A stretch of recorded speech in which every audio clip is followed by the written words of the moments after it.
એટલે હંમેશા બ્રહ્મને અર્પણ કરી જ ભોજન કરો. ઠાકોરજીને ધરાવવાનો સમય ન હોય તો થાળી હાથમાં રાખી અને ઠાકોરજીનું સ્મરણ કરવું, એને યાદ કરો, એના 5 નામ લ્યો અને પછી ભોજન કરો.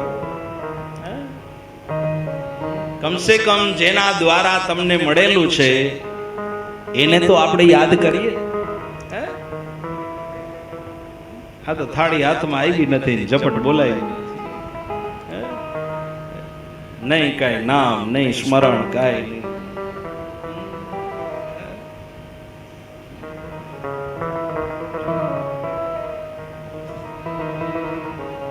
ભગવાનને યાદ કરો, પ્રભુનું સ્મરણ. મંત્ર ના આવડે તો એનું સ્મરણ કરો.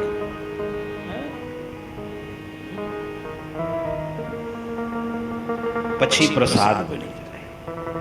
પ્રસાદ અંતરાત્માની શુદ્ધિ કરે. ગીતામાં લખ્યું છે, પ્રસાદો સર્વ દુઃખાનામ હાનિરસોપજાયતે. પ્રસાદ મનની મલિનતાનો નાશ કરે. પ્રસાદ શુદ્ધ કરે. ઈ પ્રસાદ આપણા મુખમાં જાય, ઈ આપણા પેટમાં જાય, એનું પ્રોસેસ થાય, એનું લોહી બને, અને લોહી બની અને મગજમાં જાય, અને મગજમાં જે કુવિચારો હાલતા હોય એને કાપી અને સત વિચારોની સ્થાપના કરે.